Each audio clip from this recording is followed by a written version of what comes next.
Bismillahirrahmanirrahim. Kemudian yang kedua, apakah sistem demokrasi dan pemilu dari Islam? Bukan dari Islam. Beda. Kalau Islam itu sistemnya apa? Syuro. Orang yang berilmu, orang yang bertakwa memilih orang-orang tertentu. Tapi kalau sistem demokrasi, kalau antum lihat secara akal aja, apalagi secara syariat, nggak benar.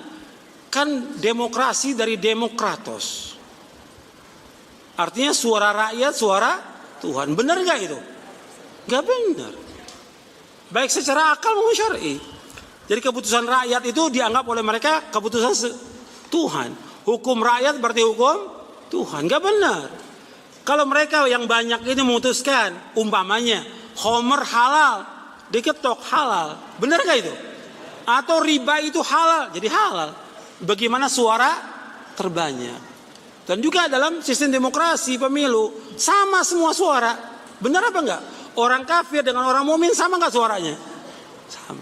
Orang yang jahat, fajir sama dengan orang yang soleh. Enggak sama. Dalam Islam mesti enggak sama, tapi ini sama dalam demokrasi, dalam pemilu. Orang yang laki-laki perempuan sama. Padahal warisan aja beda. Allah mengatakan warisal dzakaru kal untha. Dan masih banyak lagi. Secara umum yang ada rakyat ini pintar atau bodoh? Bodoh. Yang banyak ini manusia ini taat atau fasik? Allah mengatakan wa inna katsiran minan nasi la fasiqun. Sesungguhnya kebanyakan manusia fasik kepada Allah. Sekarang yang terbanyak yang fasik. Kalau pakai sistem demokrasi, yang menang yang mana? Yang banyak yang fasik. Rusak agama ini. Rusak. Maka yang ada yang benar sistem syuro dalam Islam. Hanya orang-orang yang berilmu aja. Makanya ketika Umar bin Khattab radhiyallahu meninggal dunia, dia wasiat untuk 6 orang. Dipilih hanya 6 orang, 6 sahabat aja. Untuk pemimpin itu 6 sahabat yang bertakwa kepada Allah. Itu aja. Enggak seperti sekarang. Yang ada ya kehancuran dalam masalah iman, dalam masalah tauhid. Sebab demokrasi syirkun akbar. Syirik yang paling besar demokrasi itu. Yang ada kehancuran masalah tauhid. Kehancuran masalah iman, kehancuran dalam masalah juga politik, kehancuran masalah ekonomi. Habis. Kalau semua pakai sistem demokrasi pemilu, habis duit rakyat.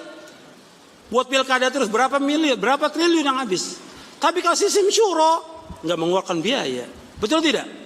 Sekarang rakyat ini perlu dana untuk makan mereka, untuk pekerjaan mereka, untuk segala macam. Sekarang udah banyak menyimpang. Kenapa? Nggak ngerti. Yang umat Islam nggak paham tentang agama ini. Maka harus belajar lagi dan belajar lagi. Kalau sistem udah ada, sekarang bagaimana? Ya udah, yang penting kita dakwakan dakwah tauhid. Dakwah. Yang penting kita belajar, menuntut ilmu, menasihkan. Itu tanggung jawabnya para pemimpin yang ada, pejabat yang ada, yang mereka berdosa dalam melaksanakan ini, yang tidak sesuai dengan syariat Islam. Ya, saya pikir cukup sampai sini kajian kita. Karena sebentar lagi masuk waktu zuhur dan kita persiapan untuk sholat zuhur.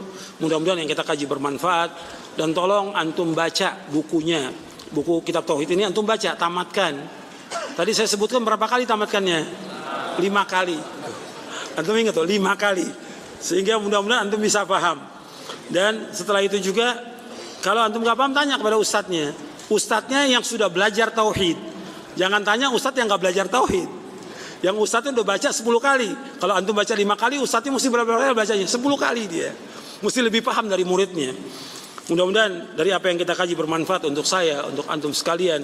Mudah-mudahan kajian ini diberikan keberkahan oleh Allah SWT, diberikan rahmat, dan mudah-mudahan kita mendapatkan hidayah taufik, diberikan oleh Allah SWT hidayah di atas jalan yang lurus, di atas siratal mustaqim, diberikan oleh Allah petunjuk di atas Quran wa sunnah al-fahmi salaf, dan mudah-mudahan Allah memberikan istiqamah dan thabat di atas Islam dan sunnah sampai kita diwafatkan oleh Allah Taala. Wa sallallahu nabiyana Muhammadin sallallahu alaihi wasallam, subhanakallah wa bihamdik, asyhadu an la ilaha illa anta astaghfiruka wa atubu ilaik. Assalamualaikum warahmatullahi wabarakatuh.